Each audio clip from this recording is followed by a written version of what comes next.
The question of is meditation important, specifically referring to stilling the mind, came up again.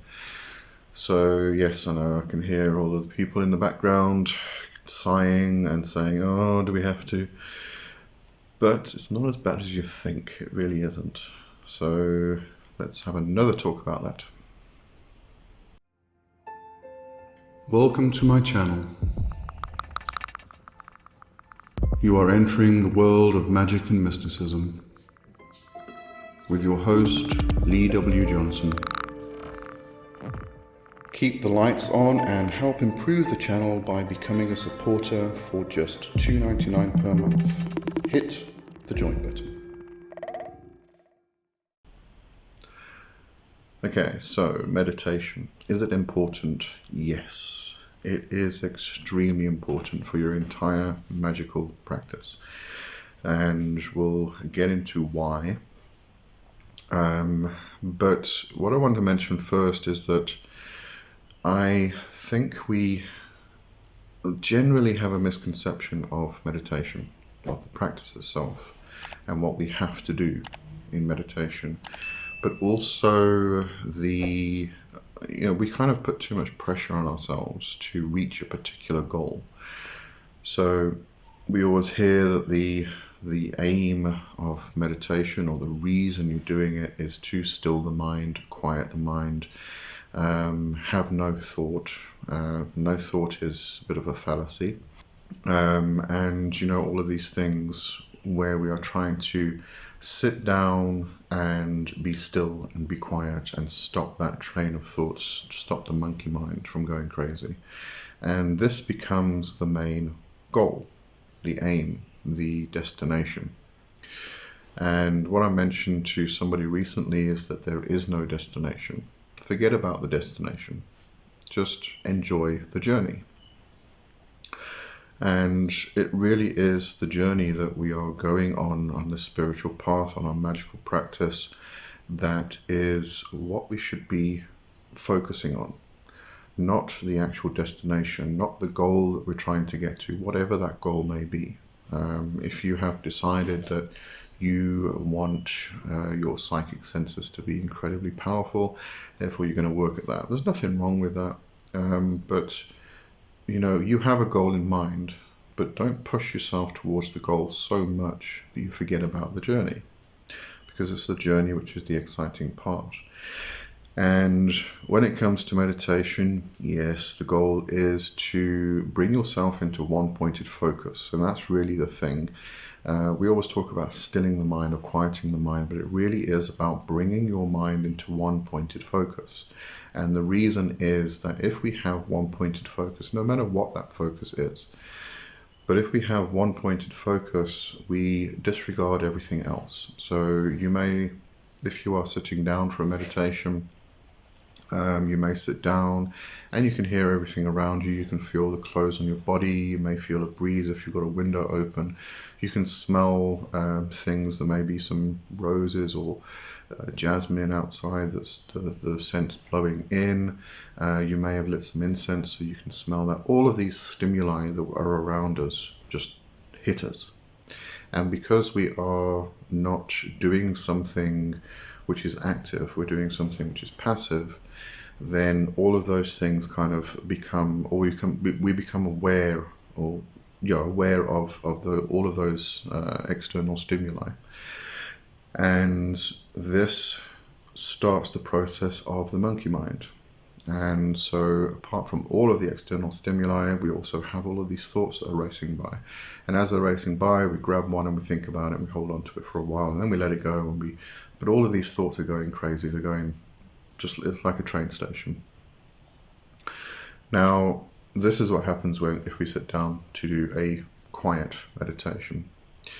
And then what we do is we continue with the practice, and day in and day out, every single day, we do this practice. And eventually, over a long period of time, we get to that point where we do become one-pointed, or that focus becomes one-pointed. And then we have reached that goal. So then what? There's got to be a goal after that. Of course there is. But we haven't taken the time to experience the journey. All we're trying to get to is that goal, trying to achieve the thing that we're trying to get to. Forget about that. It'll come. And in fact, I would say that if you are sitting down and doing a practice, meditation practice, every single day, then you are enjoying the journey, enjoying the meditation, and all of those things, the still minds, reaching the observer mind, understanding trance state, and all of these things, they become side effects. They're going to come regardless of what we do. If we are doing the practice every day, they are going to come no matter what. Okay, so don't aim for the goal, just take the journey and know that whatever you're trying to get to will come eventually. Now, the other thing is the actual practice of meditation.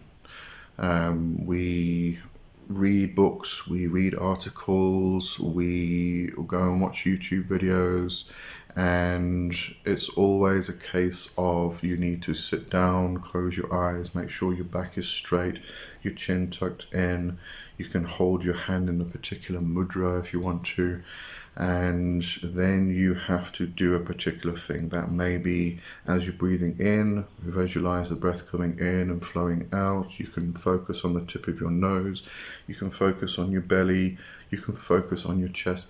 You focus on where you bring your focus. That is one-pointed focus, but that's not the only method. There are thousands upon thousands and thousands of methods, and they do not need to be ones where you are sitting down and being still. You can do meditation while you are washing the dishes. You can do meditation while you are peeling the potatoes. If Andy is watching this, yes, I remember you like to peel potatoes. It brings you into a trance state, into a meditative state. You can do meditation while you are walking. You can do meditation while you are listening to music, while you are doing your work. If you are or are not an artist, try drawing.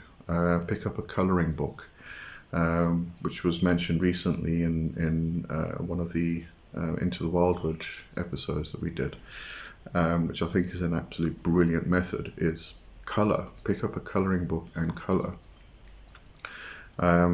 Do something which brings you into one-pointed focus, and it doesn't matter what that is as long as you get into one-pointed focus. And you'll know you're getting into one-pointed focus when you're doing this particular task and everything else around you just disintegrates. It just goes into the background. It becomes background noise. And then you know you're in one-pointed focus, because all you're doing is focusing on that particular task you're doing. I often reach it when I'm coding, because I code websites, I code WordPress themes, and I get so into the actual coding and creating that I get into one-pointed focus. And in many respects this can be called samadhi, which is a Hindu term, and when we talk about samadhi, it's usually relating to a point in a person's meditative practice or meditational practice that they have reached that nothing state. But there are certain different levels of samadhi, and you can reach this by becoming hyper-focused on one particular thing. And this then brings you into that one-pointed focus. So try and find something that works for you specifically, and everybody is different. And as I said, it doesn't need to be sitting down and doing the breathing or trying to be still and silent, doing a quiet meditation. There are many ways to do meditation. And even if you are sitting down, you don't have to use a particular method of focusing on the nose, focusing on the belly, focusing on the breath moving in and out. You can focus on the noises around you. There is Antar Muna practice, where you are, the first step to Antar Muna is to focus on the noises that are around you. Select one particular noise. It may be a bird nearby, but the whole method here is to not allow the mind to interpret the sound. So as sound hits our The eardrum, it vibrates, it's a vibration, and that gets interpreted by the brain as something. So if it's a bird outside, the noise, the sound the vibration will hit the eardrum, and then the brain will interpret it and we'll get a visualization or an image of a bird in our mind. The idea here is to absorb or take in or experience the sound itself without interpreting it. So just allow the sound, but don't worry about what the sound is. The sound doesn't matter. What it is doesn't matter. But what you're doing is you are picking a particular sound. Focus on that for a little while, then move into the distance, far distance. Pick another sound. It may be cars in the distance on the highway or on the road or something, and you can hear them going by, and you just focus on that for a little while, and then you bring your attention closer again to your room or just outside your room. Pick another sound. So you go from sound to sound to sound, and what you're doing is you are focusing on one thing. And by focusing on one thing, but also allowing yourself to move from that thing to another thing, which then becomes active. You're not trying to hold focus on one thing for a long period of time. You're bouncing around, you're moving. Then it allows you to focus on one thing with the exclusion of everything else. There is also overstimulation. You could bring your sense of hearing and bring it close by, experience all the sounds that you can experience in your immediate environment, and then extend that a little further, and keep expanding your hearing out, and then take all of that in at one time. Then move that to touch, feeling the fabric of your clothing on your skin, feeling the breeze on your skin. Bring the sense of touch in, then bring the sense of smell in, and then the sense of taste. But experiencing them all together. This is overstimulation. This might not be good for everybody, but it may actually help somebody else. So if you do overload, you can bring yourself into meditation. It's also a method of bringing yourself into trance. So don't think that there's only one way to do meditation, and there's only one way to bring yourself into trance or still the mind or bring yourself into observer mind or any of these things. There are many ways, and what we need to do is try to experience them as many as we can, so that we can come to methods which work for us. And it doesn't need to be one method, it can be many methods. Because what you might also find is that at one period of time a method works for you, but it doesn't work in another period of time. So if we have various methods that we can rely on, that we can come back to and fall back on, then when one method stops working for a period of time, we can try another method which we know has worked in the past. So, and then just keep swapping and switching and seeing which ones actually work for you during different phases of the year. It could be different phases of the moon. Our cycles change all the time, so if we can fit in with those cycles with our practice, it becomes more beneficial. So is meditation important? Definitely, absolutely. It's probably the most important part of any magical practice. The reason being that, firstly, we need to be able to bring ourselves into more pointed focus. We need to be able to still the mind. We need to do that in order to do spell working, for instance. If we are focusing on a sigil, or we are focusing on channeling a particular energy in order to put into a talisman or build a servitor, all of these things, we need to be able to bring ourselves into good concentration and focus. Because if we don't, what we're doing is we are trying or attempting to bring a particular energy in. You may be working with the elements, you may be working with the element of air, and you are focusing on that element of air, and you are breathing it into your body, and then you are directing it out to a particular thing, to an object, excuse me, to an object or whatever it is.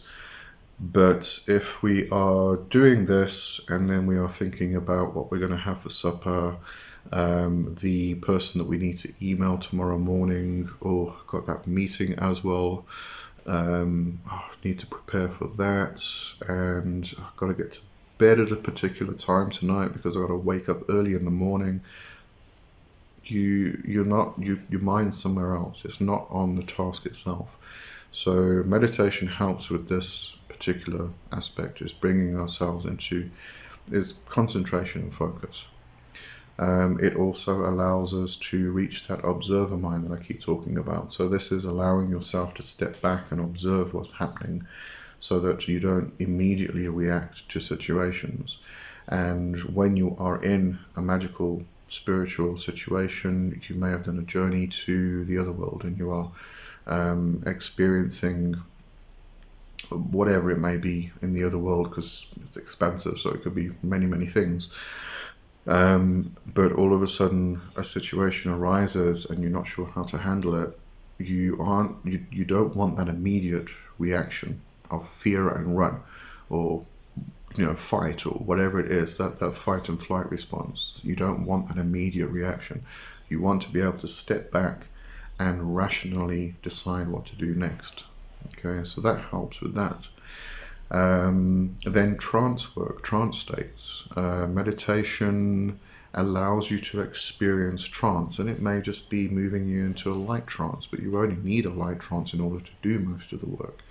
But if you continue with a meditation practice, one of those side effects is going to be moving you into a deeper and a deeper and a deeper trance. So you can experience that movement from total awareness to moving into a light trance, and then moving into a medium trance, and then moving into a deep trance. And during meditation, you may get into a deep trance, and you may experience visualizations. You may experience the other world just from meditation. You may experience the spirits. I've had many situations where all I've been doing is meditating, just being quiet, just being still, and I've gone somewhere completely different to this world, some parallel dimension, the other world. I don't know where I was, but there's been many times where I've experienced this. I also often go into a hypnagogic state during meditation, so I will have visualizations. I'll also, in my hypnagogic states, I also hear sounds and voices and people talking. There's a few explanations for that, but I'm not going to get into that now because it's not the topic. So, just meditation itself, you can experience all of these things, and then when you get into your ritual or your spell working, you know what to expect, and because you know what to expect, it's easier to bring yourself into those states because you've been there before, you've experienced it. So again, is meditation important for a magical practice? Absolutely. It's probably the most important aspect of the whole thing. Alright, so I think I have answered that particular topic. We will most likely talk about it again and again and again, because being a very important thing, we need to keep talking about it. But don't think you can't meditate. That's the biggest problem, is a lot of people think that they cannot meditate. Anybody can meditate. All you need to do is find the right method for you. And that doesn't need to be what everybody else is talking about.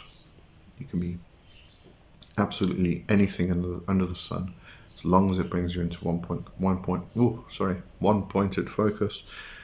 Then you are on your way to doing whatever you need to do in magic, in your spell work, journey work, whatever it is.